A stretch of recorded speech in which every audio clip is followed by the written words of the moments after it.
if that's what it takes to get them to go examine what I'm telling them to find out that it's right.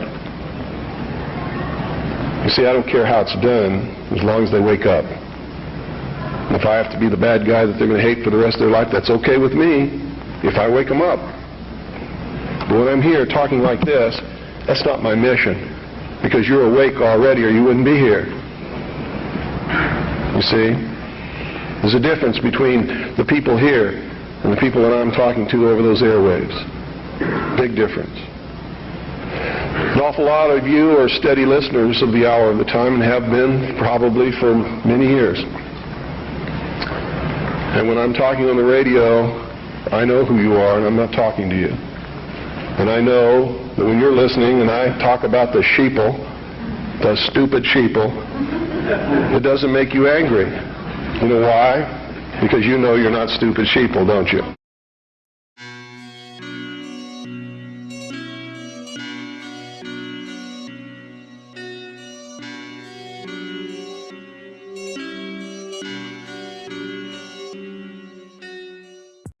See, there used to be a time in history when man was just like all the other animals. He didn't think, he didn't know good from evil. He existed and lived by instinct just like the other animals did. If you want to believe the record that we can look back and see written in stone.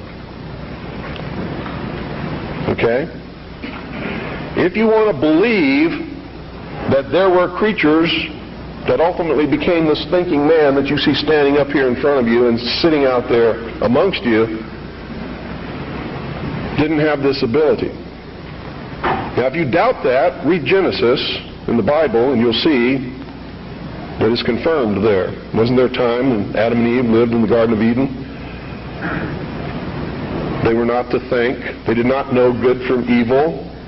They were just there to take care of the garden. Is that correct? So this concept and the biblical concept agree. Man just enjoyed what God had put there and sort of took care of the garden. Any dentist will tell you that our mouth was not made for eating meat.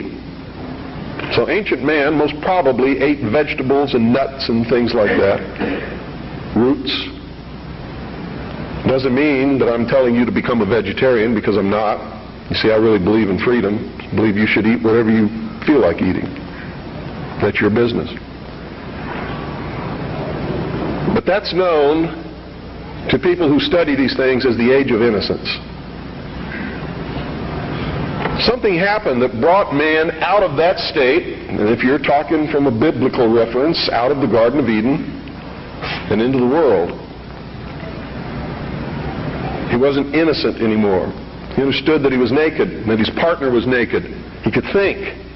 He could look around. He knew when something was good and when it was bad, just as we all do here.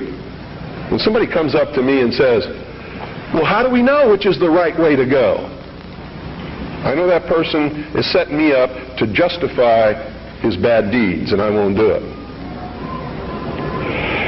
You always know. We always know which is the right way and which is the bad way. The bad way sometimes feels better, so we may choose that way and justify it by rationalization in order to make ourselves feel better about the bad that we did. In the mystery schools, they refer to this mystical time of coming out of the age of innocence as the Luciferian philosophy.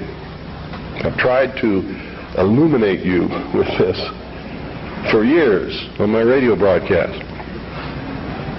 In the Bible or in the church, they talk about the fall of man. Same thing. There's only one difference between the Luciferian philosophy and the fall of man, is that those who talk about the fall of man believe in God. Whether or not they believe in a Savior, they believe in God. The ones who believe in the Luciferian philosophy do not. Now here's how that works. In the Bible, we're told that Eve was tempted by Satan to eat of the fruit of the tree of knowledge of good and evil. God had commanded Adam and Eve not to eat of the fruit of that tree. If you do, ye will surely die. Isn't that the commandment? Lucifer, through his agent Satan, on the other hand, told Eve, God lied to you. He's holding back the fact that you too can become God. But first you have to eat of the fruit of this tree. And if you do, you will surely not die, but shall become as gods. Isn't that true? So, on the religious aspect, we see that as the fall of man because man disobeyed God. We see that as the subjugation of the woman beneath man, where she had originally been the partner. Now she is subjugated beneath man because she was the agent of man's downfall. Is that correct? Now, I'm not talking right or wrong. I'm not trying to insult anybody in here. I'm just telling you what we're taught so that we all understand what we're talking about, because that's most important. If you understand something differently than what I'm trying to impart to you up here, and we don't have the same definition, we're not going to understand each other, are we? The mysteries, on the other hand, look at this in a different light. Here's their story. It's a metaphor. They don't believe that there ever was a God, or that there ever is a God, aside from man himself. And man has not reached that state yet, but can, this is what they teach in the lodges, that if you perfect yourself as the temple of the God within and become Christed, you've all heard this in the New Age movement, you too can become God. In her movie, running on the beach, spinning around, I am God. The Plaza, there's an obelisk, a monument commemorating the location of the first Masonic temple in the state of Texas. Dealey Plaza is on the 33rd parallel, which is one of the sacred numbers in Freemasonry. He was assassinated in a manner that assured the greatest flow of blood, which is called blood atonement, which was practiced by Freemasonry in the early days and supposedly is not practiced now. But in reality is the method of choice of execution, trial and execution by Freemasons. The Bilderberg group that orders his execution is the Supreme World Council of Freemasonry and consists of 39 permanent members, which is 3 times 13, which is also the exact number of men who signed the Constitution. 39. You see, our forefathers were also members of this secret group, and this country was founded to bring about the New World Order. And it's all in the Great Seal of the United States, which was, and that the design of the Great Seal was made law in 1782. It's just absolutely incredible that the American people don't understand that groups of men don't get together and meet in secret and take blood oaths which say that they can be cut open and their heart ripped out of their body and their intestines scattered over the floor if they talk about the secrets. That's not a benevolent fraternity.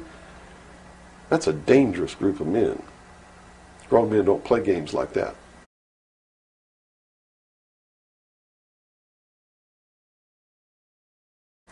They're serious.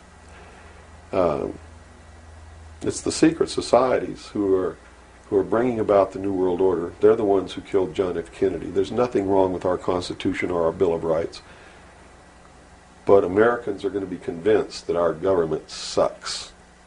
And that's what all this stuff is all about. So at the beginning, the founders of this country actually did create what was I guess you could say, an above-board good government basis for a good government. Yes. They gave us every tool to ensure the success. But it was an experiment, you see, because man had always claimed that he could rule himself, but had never been allowed to do that. Even in ancient Rome, they call it a democracy. The man didn't rule himself. He was ruled by other people who made man think he was ruling himself. But the truth was, a Roman centurion could march down the street and grab anybody they wanted to and make you do whatever they wanted to, or just execute you on the spot. And that was the truth of the matter. Those weren't free people. In the history of the world, there had never been a people who were truly free or who truly ruled themselves until the United States of America was created as a republic. by which we ruled ourselves through elected representatives whom we sent to the State House, either in the states or to Congress, to do it. They also gave us every tool by which we would destroy ourselves if we weren't capable of doing it. The United States and France, the revolution in this country and the revolution in France, were created to bring about governments which would function as the antithesis to the kings and queens of the world and cause them to topple off their thrones. We have to function within the laws of nature. You can't contract for somebody else to keep you alive. You have to be responsible within your life to keep yourself alive. Mm-hmm. And if you can't do it, then you have to die. That's the law of nature. You see. Kennedy also did a lot of other things. I mean, he was a believer in the Bible. These men who are bringing about the New World Order don't believe in the God of the Bible. They believe in the God of light, Lucifer, the angel of light, who was flung down to the earth and became the Lord of the world. That's their God. That's why everything they do goes against what people know to be the right thing to do. They believed that man was held prisoner by a vindictive, cruel God named Jehovah in the Garden of Eden. And that Lucifer, through his agent Satan, set man free from the bonds of ignorance to which he was chained to the Garden of Eden, and thus brought the gift of intellect, wisdom, to man, and thus is the true benevolent God. And man, with his intellect and his wisdom and his knowledge, will create technology which will elevate man to the position of God. And all this is allegorical. Don't take the story literally, you see, because it's all allegorical. They believe that intellect, reason, is the light, is the true God, is what makes man God. And I'm not going to debate the right or wrongness of that, because who the hell knows. But I can tell you that they pervert whatever it is that might be divine about their philosophy by becoming what they profess to destroy. To destroy, yes. And so, in their zeal to bring about the New World Order, they destroyed the political will of the nation when they assassinated John F. Kennedy, which has furthered their goals because it made a lot of people feel so helpless that, God, if they can kill the president, who am I? You know, what can I do? I'm just one lonely, helpless person. So they quit voting. They abdicated their power. And, of course, through agents like Robert Groden and many others, Oliver Stone, they're being convinced that our government sucks, that our government is the problem, that the Constitution doesn't work, that the Bill of Rights aren't real. We're playing right into their hands, in other words. We're playing right into their hands because there's nothing wrong with the Constitution or the Bill of Rights or our government. It's the people. You see, it's been infiltrated. And from within, they are eating at the heart of this nation like a cancer, this secret society. They are destroying it. They are subverting it. Our Constitution has not been allowed to work since 1945 and maybe even earlier. And they have been working behind the scenes to bring about a one-world totalitarian socialist government with the Communist Manifesto as its platform through the United Nations, which was created by this nation from an older organization called the League of Nations, which was the original foundation. And at the highest levels of our government, the Constitution's already been scrapped, and they are working under the aegis of the UN Participation Act and the United Nations Charter. Which says what? Which says that there are no rights, there are only what you call privileges.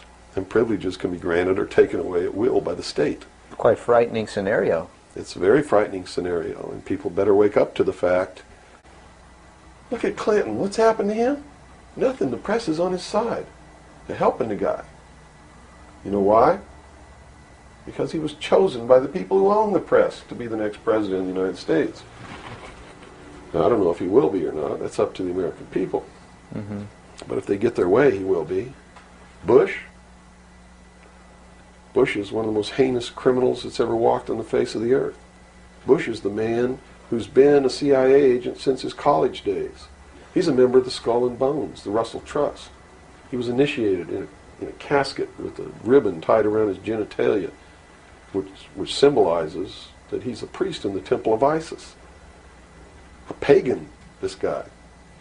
This man is a member of the mystery schools. Well, he has the outward appearance of a good Christian, church-going Christian, no? They do whatever they have to be approved by the people, but in secret, they're not at all. This is a man who practices pagan religious rituals, magic. Doesn't matter what you think of all these things. I'm just telling you, this is what he does in secret. He is the man who, when he was chief executive officer, when he was president of the offshore division of Zapata Oil, organized and began the first large-scale drug smuggling operations into this country. George Bush is the one responsible for the drugs on the streets. And the war against drugs is not a war against drugs, it's a war against the Bill of Rights. We've already lost the Fourth Amendment in this war. That's true. And we're going to lose everything else. You watch on, it amazes me, people watch on Saturday night, cops, top cops, tough cops, 911. All of these stories that are glorifying the police state, and they're falling right into the manipulation as they watch police with no search warrant, with no court order, break down people's doors, tear out their walls, rip open their mattresses. All in the name of the war on drugs. Pretty sneaky. It's pretty sneaky, all right. You see them stop people in the streets, and the guy's got $400 in his pocket. They don't press any charges. They didn't even have any reasonable suspicion to stop the person and search him. And what do? They take their money. They're doing the same thing today with Osama bin Laden, and that's where I've been getting at. Can you believe what you have been seeing on CNN today, ladies and gentlemen? Can you believe it? Supposedly, a CNN reporter found Osama bin Laden, took a television camera crew with him, went into Osama bin Laden's hideout, interviewed him and his top leadership, his top lieutenants and colonels and generals in their hideout. This is a CNN reporter with a camera crew. And he came out and told everybody, within 3 weeks, Osama bin Laden is going to attack the United States and Israel. Now, don't you think that's kind of strange, folks? You see, because the largest intelligence apparatus in the world, with the biggest budget in the history of the world, has been looking for Osama bin Laden for years and years and years, and can't find him. The FBI also, under the leadership of Louis Freeh, has been looking for Osama bin Laden for years and years and years and years and years and many years, and can't find him. Some doofus, jerk-off reporter with a camera crew. With the story of a shadowy multimillionaire who has declared a holy war against the United States. To some in the Islamic world, he is a hero. To the United States government, though, he is a terrorist, a real threat to the lives of U.S. troops. He is Osama bin Laden, and Impact's Peter Arnett takes us into his hideaway and into his mind with this first ever television interview.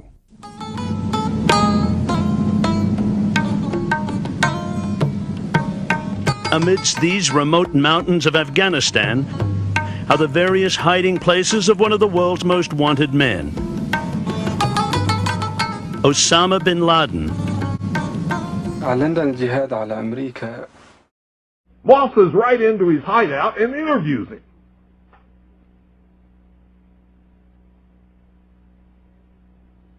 And you know what his budget is? Zip, zilch, nothing.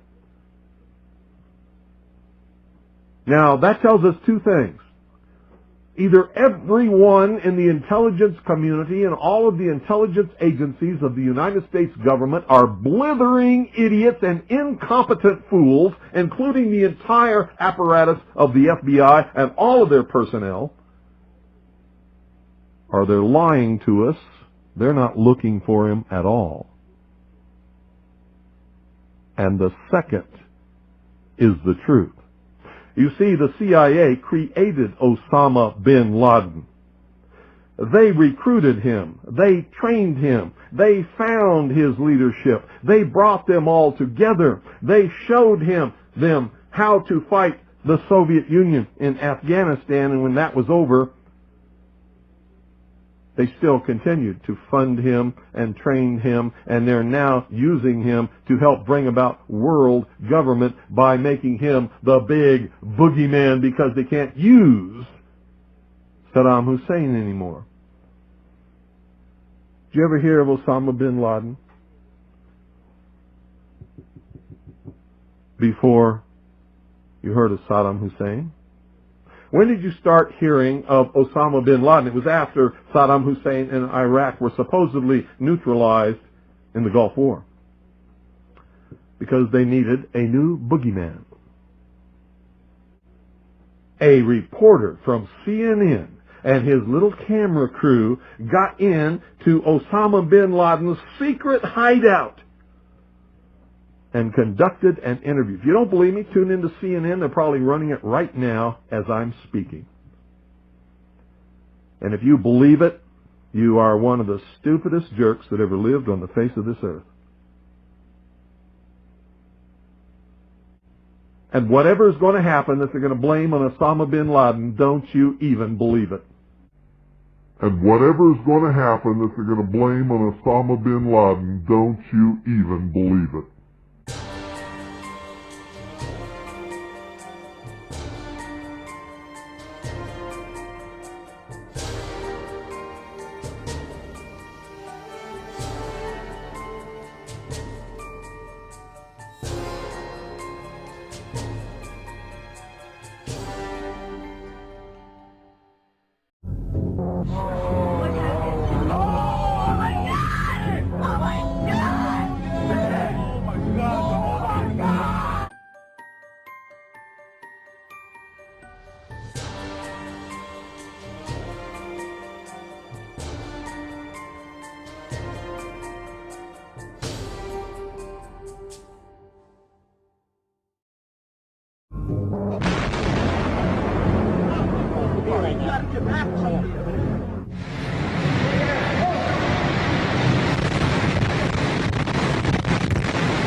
An examination of the building's steel beams and columns could have shown whether explosives had been used to slice them, but virtually all of the steel was removed before it could be properly investigated, then put on ships to Asia to be melted down. It's important for us to not reveal how we collect information. That's what the enemy wants.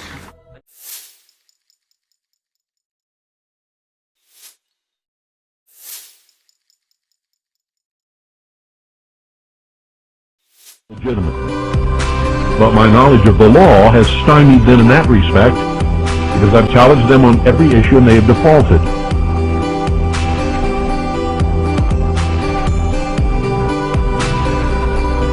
And so they're betting that some local sheriff's deputy or local police officer is going to arrest me, in which case, if they attempt that, I'll have to shoot them.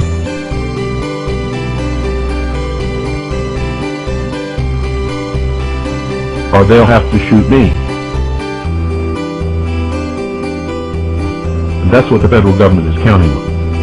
Then they can really demonize me by saying I murdered some police officer who was doing something he should never have been doing in the first place and was actually the one committing the crime against me.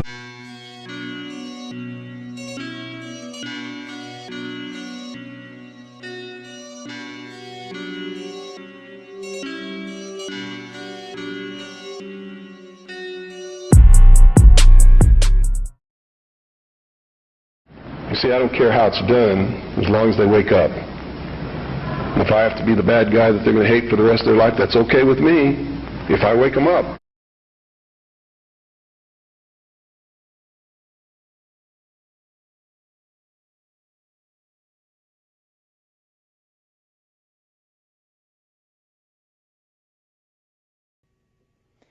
And this followed over into other reports, also there on September 11th, about vans in the area, white vans. In one case, a van was picked up by police and people arrested at the access to a major bridge. The van was filled with explosives, and the two people in it were Israelis. In Bergen, New Jersey, same day, a van with several people in it had set up cameras. Before the first plane hit, they were filming the Twin Towers, and they were celebrating. High fives. It was a good thing for them. Residents called police. Police arrested them. All 5 were Israelis. All of the Israelis who were apprehended in those vans were later released in about 2 months at the direction of Michael Chertoff, then the second director of Homeland Security, a dual U.S.-Israeli national.